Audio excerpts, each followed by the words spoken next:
Komið sæl, ég heiti Óli Björn Kárason og þetta hlaðvarpsþáttur minn sem alltaf til hægri. Breska ríkisútvarpið BBC í djúpri kreppu eftir rökstuddar ásakanir hlutdrægni, pólitíska rétttrúnað og fréttafalsanir. Orðstýr fréttastofunnar sem eitt sinn var talin fyrirmynd allra annarra fjölmiðla vönduð vinnubrögð í húfi, enda illa hægt að treysta því lengur að það sem fréttamenn breska ríkisútvarpsins bera á borð sé byggt á staðreyndum og upplýsingaöflun og hlutlausum greiningum. BBC eða British Broadcasting Corporation var stofnað árið 1922 og hefur frá upphafi verið burðarás í bresku samfélagi og fjölmiðlun. Stofnunin var sett á laggirnar með konunglegri skipun og hefur frá fyrstu tíð haft það hlutverk að þjóna almenningi með því að veita óhlutdrægar, áreiðanlegar og vandaðar fréttir og framleiða menningar og fræðsluþætti. Markmið BBC, eins og það var orðað af fyrsta útvarpsstjóra hennar, Lord Reich, var að þjóna almannahagsmunum, þjóna öllum áhorfendum með því að veita hlutlaust hágæða efni sem upplýsir, fræðir og skemmtir. BBC átti sem sagt að standa fyrir hlutleysi, fagmennsku og traust. Ekkert ólíkt hugmyndafræðinni sem að baki ríkisútvarpinu hér á Íslandi. Og BBC fjármagnað með sérstökum afnotagjöldum sem allir sem horfa á sjónvarp í Bretlandi verða greiða, sem á að tryggja fjárhagslegt sjálfstæði og vernda stofnunina gagnvart pólitískum og viðskiptalegum þrýstingi. Þrátt fyrir göfugt markmið hefur starfsemi BBC orðið sífellt umdeildari á síðustu árum og uppljóstrunum hreina fölsum fréttamanna í fréttaskýringaþættinum Panorama, sem flaggskip rannsóknarblaðamennsku ríkismiðilsins, ein alvarlegasta ógnunin sem ríkismiðillinn hefur staðið frammi fyrir á undanförnum áratugum að minnsta kosti. Lögmæti þess að reka ríkismiðil dregið mjög í efa. Og hvað snýst þetta allt saman? Viku fyrir forsetakosningarnar í Bandaríkjunum á síðasta ári var fjallað möguleika Trumps á að ná kjöri í annað sinn sem forseti. Í áðurnefndum fréttaskýringaþætti Panorama var sýnd klipp og ræðu Donalds Trump frá 7. janúar 2021, þar sem 2 kaflar úr ræðinu voru klipptir saman þannig að svo virtist sem Trump var að hvetja stuðningsmenn sína með beinum hætti til árásar á þinghúsið í Washington. Í raun voru þessi orð sögð með nærri klukkustundar millibili og sá hluti þar sem Trump hvatti stuðningsmenn sína til að láta rödd sína heyrast friðsamlega og föðurlandslega patriotic var klippt út. En hlustum fyrst á hljóðbrot eins og það birtist í Panorama, hljóðbrot úr ræðu Trumps. We're going to walk down to the Capitol and I'll be there with you and we fight. We fight like hell. And if you don't fight like hell, you're not going to have a country anymore. Og svo það hér, það sem Trump sagði raunverulega. We're going to walk down to the Capitol and we're going to cheer on our brave senators and congressmen and women. Og nokkru síðar sagði Trump einnig. I know that everyone here will soon be marching over to the Capitol building to peacefully and patriotically make your voices heard. Í minnisblaði sem Michael Prescott, fyrrverandi ráðgjafi siðanefndar BBC, sendi stjórn stofnunarinnar þessi vinnubrögð gagnrýnd harðlega. Hann benti á að með þessari klippu eða klippingu hefði BBC í raun látið Trump segja hluti sem hann hefði aldrei sagt. Þannig hefði BBC afbakað sannleikann, stundað falsfréttamennsku. Minnisblaðinu var lekið til Daily Telegraph eftir að hafa legið hjá BBC í marga mánuði og allt var vitlaust, enda minna blekkingar starfsmanna BBC fremur á vinnubrögð áróðsmeistara alræðis og einræðisstjórna en heiðarleg og sanngjarna blaðamennsku, þar sem sanngirni gætt og sannleikanum ekki hagrætt í samræmi við skoðanir blaðamanna. Rod Little, sem áður var þáttastjórnandi hjá BBC Radio 4, heldur því fram í nýlegum pistli í tímaritinu Spectator að ríkismiðillinn glími við 2 megin vandamál. Annars vegar séu starfsmenn með einsleit viðhorf sem gerir þeim ókleift að átta sig á eigin fordómum og hver heimsmynd þeirra í raun þröngsýn. Og hins vegar hafi stjórnendur BBC orðið ónæmir fyrir allri gagnrýni og hunsi hana einfaldlega. Þeir fari í skotgrafir, haldi áfram að gera nákvæmlega það sama og áður, afskrifi allar athugasemdir sem illgirni og endurtaki möntruna við erum ekki hlutdrægir. Og kannast kannski einhver við þetta með að vera reynslu okkar hér á Íslandi.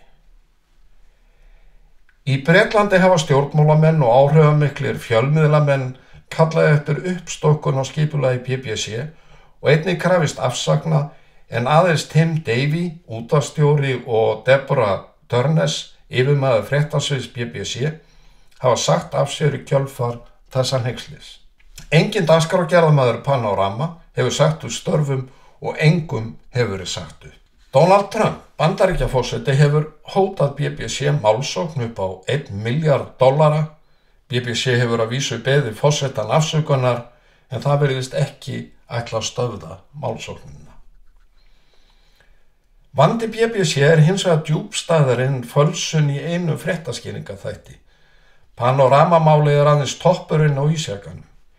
Í minnisblaði Prescott og í fjölmiðlaumfjöllun síðust ára hafa komið fram fjölmargar aðrar ásakanir hlutdrægni, rangar fréttir og mistök sem starfsmenn BBC virðast eiga erfitt með að leiðrétta. Allt hefur þetta grafið undan trausti til BBC. Og við skulum nefna hér nokkur dæmi. Í febrúar á þessu ári sýndi BBC heimildarmynd börn í stríðinu í Gaza. Síðar kom í ljós að sögumaður myndarinnar var sonur háttsetts foringja í Hamas hryðjuverkasamtökunum, sem BBC neitar raunar að kalla hryðjuverkasamtök. Breska fjölmiðlaeftirlitið komst að þeirri niðurstöðu að þetta hafi verið alvarlegt brot á reglum hlutleysi og gagnsæi og BBC fekk áminningu og þurfti að biðjast afsökunar. Prescott og Kamera, sem eru samtök halda úti ítalegri vöktun á fréttum fjölmiðla, hafa bent á að Arabíudeild BBC hafi ítrekað gefið rými fyrir einstaklinga sem hafa haldið fram andgyðinglegum skoðunum og hvað til ofbeldis gegn Ísrael. Raunar hefur komið í ljós að nokkrir sem kynntir voru sem starfsmenn eða fréttamenn BBC voru undir þeim hatti. Einnig hafi BBC Arabíudeildin dregið taum Hamas. BBC Arabic eða Arabíudeildin hefur þurft að leiðrétta 215 fréttir stríðið á Gaza frá október 2023. Vegna þess að þær reyndust vera hlutdrægar, ónákvæmar eða villandi. Þetta jafngildir að meðaltali 2 fréttir á viku sem leiðrétta hefur þurft vegna þessa. Jeremy Bowen, ritstjóri alþjóðafrétta BBC, hélt því fram án fyrirvara að flugher Ísraels hefði jafnað jörðu spítala á Gaza í október 2023. Þetta var rangt því í ljós kom að sprengja frá Hamas hefði lent á bílastæði hjá spítalanum. Hann viðurkenndi síðar að hann hefði farið rangt með staðreyndir. Nei, ég sé ekki eftir neinu í fréttaflutningi mínum, því ég tel mig hafa sýnt yfirvegun, hugsa ykkur, ég tel mig hafa sýnt yfirvegun í gegnum allt ferlið og ég dró engar ályktanir í flýti. Þetta segir fréttamaðurinn án þess að brosa. Og þegar að hann spurður og gengið á Bowen og honum bent á að hann hefði hreinlega ranglega sagt frá að spítalabyggingin hefði verið jöfnuð í jörðu, sagði hann einfaldlega, ó já, ég hefði rangt fyrir mér það. Og við skulum hlusta aðeins á Bowen. Tell us what happened that night and, bluntly, where were you getting your information and do you regret anything that you said that night? So it broke in, I suppose, mid-evening. And to answer your question, no, I don't regret one thing in my reporting because I think I was measured throughout. I didn't race to judgment. But you said that building had been flattened. Oh yeah, well I got that wrong because I was looking at the pictures and what I could see was a square that appeared to be flaming on all sides and there was a sort of a void in the middle and I think it was a picture taken from a drone. And so, we have to piece together what we see. And I thought, well, that looks like the whole building's gone.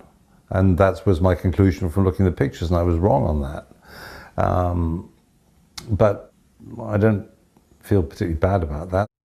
Og dæmin eru fleiri og ekki aðeins að fréttadeildinni. Hugh Edwards, einn þekktasti fréttamaður BBC, var í júlí 2023 ákærður fyrir að hafa átt í óviðeigandi samskiptum við ungmenni og síðar var hann dæmdur fyrir vörslu barnaníðingsefnis. BBC var gagnrýnt fyrir að hafa leyft honum að starfa áfram í nokkra mánuði eftir að stjórnendur vissu á málinu sem olli auðvitað eðlilega mikilli reiði almennings. BBC Verify, sem átt að vera flaggskip stofnunarinnar í staðreyndavöktun, eitthvað sem þeir ætluðu að monta sig af, gerði ekki betur en svo að birta rangar fréttir að tryggingafélög í Bretlandi væru kerfisbundið að mismuna fólki eftir kynþætti. Rannsókn leiddi hins vegar í ljós að gögnin voru úrelt og niðurstöðurnar kolrangar. Enginn var rekinn eða dreginn til ábyrgðar. BBC heldur rétttrúnaðinum á lofti með skýrum hætti, ekki síst þegar að kemur að skilgreiningu og kynjum. Martine Kroxall, sem reynd fréttakona og einn af aðal fréttakonum BBC, fréttalesurum, var að lesa frétt rannsókn og áhrifum hitabylgju og heilsufólks í Bretlandi en hún lenti í vandræðum. Í upphaflegum fréttateksta sem var byggð á tilkynningu frá London School of Hygiene and Tropical Medicine var notað orðalagi pregnant people, það ólétt fólk. Hún las fréttin í beinni útsendingu, breytti hins vegar orðalaginu með eftirfarandi hætti. Malcolm Mystery, sem tók þátt í rannsókninni, segir að aldraðir barnshafandi einstaklingar, konur og þeir sem glíma við undirliggjandi heilsuvanda þurfi að gæta varúðar. Hún lagði sem sagt áherslu á orðið konur, áttaði sig á ruglinu að það ekki hægt að tala pregnant people, heldur pregnant women. Við skulum hlusta. Malcolm Mystery, who was involved in the research, says that the aged pregnant people, women, and those with pre-existing health conditions. Og auðvitað bárust kvartanir undir 20 eða svo til BBC og máli var tekið fyrir að kvörtunarnefnd í BBC og þar var komast að þeirri niðurstöðu að Kroxall hefði brotið gegn hlutleysisreglum BBC með bæði orðavallinu og svipbrigðum sínum. Nefndin taldi að þessi framkoma gæfi áhorfendur sterklega til kynna að hún væri að tjá persónlega skoðun í umdeildu samfélagsmáli, það umræðu kynvitund og orðræðu tengda transfólki. Samkvæmt kvörtunarnefnd BBC sem sagt rangt að tala ófrískar konur. heldur ófrískt eða ólétt fólk. Pregnant people. Þetta aðeins nokkur dæmi af fjölmörgum sem hafa komið upp á síðustu árum, þar sem ríkisfyrirtækið hefur viðhaft óvöndu vinnubrögð, hlutdrægni og flutt villandi og rangar fréttir, auk þess sem stjórnskipulagið þannig að ekki tekið á alvarlegum og refsiverðum brotum starfsmanna fyrr en seint og síður. BBC sakað að hafa glatað hlutleysi sínu og orðið háð pólitískri hugmyndafræði réttrúnaðar og vinstri sinnaðrar hugmyndafræði. Gagnrýnin kemur úr öllum áttum, meðal annars frá fyrrverandi starfsmönnum ríkismiðilsins. Gagnrýnendur segja að BBC hafi þróast í vettvang menningarstríðs og pólitískar slaufunnar. Á 9. og 10. áratug síðust aldar sýndu mælingar að yfir 70% Breta treystu BBC til að segja sannleikann í fréttum. Árið 1999 treystu 77% Breta BBC, sem hæsta hlutfall allra fjölmiðla í landinu. Ríkismiðillinn var talin hlutlaus fréttastofa, fagleg og óháð stjórnmálum og naut trausts bæði frá hægri og vinstri. Þó að auðvitað kæmi gagnrýni af og til fram frá stjórnmálamönnum sem töldu hallað á sig og sína pólitískt. Slíkt ekki óeðlilegt. Nýjustu rannsóknir sýna hins vegar að traust almennings til BBC hefur minnkað verulega og orðið mjög pólitískt skautað. Það eru helst stuðningsmenn Frjálslyndaflokksins, enda fækkar þeim nú stöðugt, sem segjast treysta BBC, og þótt álit annarra vinstrimenna á BBC hafi minnkað traustið enn töluvert. En meðal hægri sinnaðra kjósenda hefur traustið hrunið, sérstaklega eftir Brexit og COVID-19. Minnst það hjá stuðningsfólki umbótaflokks Nigel Farage Reform. Eitt af því sem Prescott gagnrýnir harðlega í minnisblaði sínu að stjórnendur BBC hafi ítrekað hunsað eða dregið úr alvarleika ábendinga brot á siðareglum og hlutleysi. Hann segir að viðbrögð stjórnenda við alvarlegum og kerfisbundum vandamálum séu orðin kerfisbundi vandamál í sjálfu sér. Þegar Panorama-máli kom upp var tilbúin afsökunarbeiðni frá fréttastjórn, en stjórn BBC ákvað að birta hann ekki strax. Þar með skapaðist tómarúm þar sem gagnrýnin jókst og traustið minnkaði. Prescott segir að þetta sé dæmi stofnanalega lömun sem eigi sér stað. Eftir að útvarpsstjórinn og fréttastjórinn eða yfirmaður fréttasviðs BBC sögðu af sér, sendi stjórnarformaður BBC bréf til þingmanna þar sem hann baðst afsökunar á dómgreindarbresti. Dómgreindarbrestur sem sagt það þegar með falsa fréttir, en hafnaði því að BBC væri kerfisbundið hlutdræg. Og eins og ég sagði áðan að þá kemur gagnrýni á BBC víða að. En svo búast má við frá Donaldi Trump sem kallar fréttamenn BBC spillta, corrupt journalist. Nigel Farage sagði að ef BBC myndi ekki breyta vinnubrögðum myndi fjöldi fólks hægt að greiða afnotagjöldin. Hann hefur raunar lagt það til að þau verið felld niður. Og Douglas Murray, rithöfundur og blaðamaður, hefur sagt BBC stofnun sem hefur gleymt hverjum hún þjónar. Boris Johnson, fyrrverandi forsætisráðherra, hefur lýst yfir hans hættur að greiða afnotagjöld BBC sem eru líkt á Íslandi lögþvinguð. Og auðvitað óttast BBC að margir fylgi fordæmi Borisar og þar með verði hugsanlega grafið undan fjárhag ríkismiðilsins.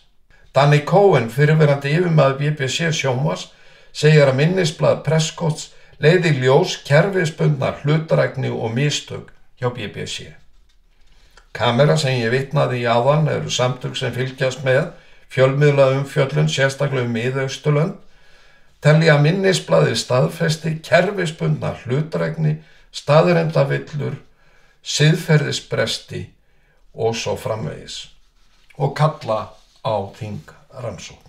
Þessi fjölbreytta gagnrýni að ónefndum ýmsum skýrslum og úttektum á síðustu árum rennir stoðum undir þá staðhæfingu að BBC hafi þróast í vettvang menningarstríðs og lagt gildi heiðarlegara blaðamennsku til hliðar. Saga BBC er saga traust, hlutleysi og lýðræðislegu umræðu, en einnig saga hvernig ríkisfyrirtæki getur grafið undan sjálfu sér, fórnað trúverðugleika og trausti á altari pólitískara hugmyndabaráttu starfsmanna sem sjá ekki bjálkan í eigin augum. Þegar gagnsæi og siðferði víkja fyrir pólitískum markmiðum verður kostnaðurinn óhjákvæmilega hár. Traust er brothætt. Það er auðveldara að glata því en öðlast.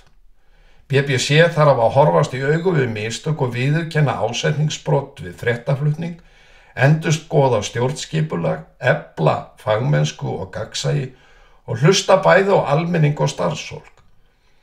Aðeins þannig getur stofnunin endurheimt þá stöðu sem hún hafði sem gullstaðall í fjölmiðlum. Spurningin er sú, hvort og þá hvað við Íslendingar getum lært af þeim vandræðum sem BBC glímir við. Sá hér talar hefur alltaf talið það ganga gegn hugmyndum frelsi borgaranna og réttindi þeirra að ríki taki að sér að sinna fréttaflutningi og reka fjölmiðl. Skiptir engu hvort það er á öldum ljósvaka eða á prenti eða samfélagsmiðlum. Ríkisrekstur fjölmiðla gefur þeim sem þar vinna náttúrulegt skjól sem aðrir njóta ekki. Aðhald er hverfandi í samanburði við einkarekna fjölmiðla. Ef okkur mislíkar við frjálsa fjölmiðla segjum við upp áskriftinni hættum að horfa eða hlusta eða lesa og miðlarnir missa tekjur og missa í rauninu tilverurétt sinn. Við neyðumst hins vegar til að greiða útvarpsgjaldið, hvað sem tautar og raular. Sá sem er ósáttur við vinnubrögð eða stefnu ríkismiðilsins er áhrifalaus. Gagnrýni hans skiptir engu, hefur engin áhrif, en það getur hann ekki sagt upp viðskiptasambandi sínu við ríkismiðilinn með því að hætta að greiða áskriftina. Afleiðingin er sú, eins og ég hef ítrekað bent á, að fáar ef nokkrar stofnanir samfélagsins búa við minna aðhald en ríkisútvarpi hér á landi. Í aðhaldsleysinu hefur myndast þjóðfélagslegt tómarum þar sem starfsemi lifir sjálfstæðu lífi óháð því sem gerist utan múra miðilsins sjálfs. Staðan er að þessu leyti ekkert ósvipuð og í Bretlandi. Og ég hef áður haldið því fram að í efsta leyti sé litið svo á að dagskrárvaldi í þjóðfélagsumræðinni liggi og eigi að liggja hjá ríkismiðlunum. Hjá BBC virðist vera sama viðhorf. Ríkismiðlarnir ákveða hvaða mál séu sett á dagskrá og hver ekki, hvaða einstaklingar séu þess verðir að gegna æðstu embættum og hvaða álitsgjafa og sérfræðinga almenningur eigi að taka mark á, hvaða málstað eigi að taka í stríðsátökum og umdeildum málum og í rauninni hverji eigi og megi reka fyrirtæki og svo framvegis. Þeir sem eru þeim ekki sammála eru afgreiddir sem rugludallar og þröngsýnir öfgamenn sem eigi ekkert erindi við almenning. Hér á Íslandi er pólitíski raunveruleikinn sá að yfirgnæfandi meirihluti þingmanna stendur vörð ríkisútvarpið og litla líkur er á því að það breytist á komandi árum. Ríkið mun því áfram reka fréttastofuna ófyrirséða tíð. En þá er það lágmarkskrafan að fagmennska og hlutleysi séu tryggð og þess vegna er nauðsynlegt að ráðast í sjálfstæða og hlutlausa úttekt á starfsemi fréttastofu Ríkisútvarpsins. Slík úttekt myndi varpa ljósi á hvort ritstjórnarleg vinnubrögð standist fagleg viðmið og hvort fjölbreytni sjónarmiða sé tryggt í efnisvali og framsetningu frétta. Hvort fylgt sé reglum sanngirni og hlutleysi og komið í veg fyrir að fréttir litist af persónulegum sjónarmiðum fréttamanna. Ríkisútvarpið hefur ítrekað verið gagnrýnt fyrir að láta pólitísk markmið og hugmyndafræðilega slagsíðu lita fréttaval sitt. Svokallað byrlunarmál, þar sem fréttastofa ríkisins hefur verið sökuð að komast yfir gögn með ólögmætum og saknæmum hætti, liggur eins og mara yfir stofnuninni sem gerir hins vegar ekkert til að gera hreint fyrir sínum dyrum. Þá verða aðrir að taka það verk að sér. Fréttaflutningur Ríkisútvarpsins af hælisleitendamálum hefur verið gagnrýndur fyrir að líkjast fremur aðgerðasinnuðum málflutningi en hlutlausri fréttamennsku. Og í þessu sambandi þetta eftirtektarvert eftir undangengin ár þegar að varla var vísað hælisleitandi úr landi öðru sem að sjónvarpsvélar Ríkisútvarpsins væru mættar, að nú þegar að ný ríkisstjórn, vinstri stjórn Kristrúnar Frostadóttur hefur tekið við, fréttastofan orðin áhugalaus á að flytja fréttir af brottflutningi hælisleitenda, jafnvel barna, merkilegt, hugsið ykkur. En fréttastofa ríkisins og yfirmenn Ríkisútvarpsins mæta allir í gagnrýni, annarkvort með þögninni eða jafnvel með því að fella úr gildi siðareglu stofnunarinnar eftir að augljóst var að starfsmenn hefðu gerst brotlegir gegn þeim. Dæmin gagnrýnina eru miklu fleiri, en verði ekki tíunduð að þessu sinni þó full ástæða sé til að gera það þó síðar verði. En ef menn halda að ekki sé pottur brotinn hjá Ríkisútvarpinu íslenska, að það sé aðeins fréttastofa BBC, fréttastofan sem átt að vera fyrirmynd allra annara fjölmiðla sem glími við vandamál, þá lifa menn í meiri sjálfsblekkingu en ég hafði áttað mig á. Ég þakka þeim sem hlýddu, góða stundir.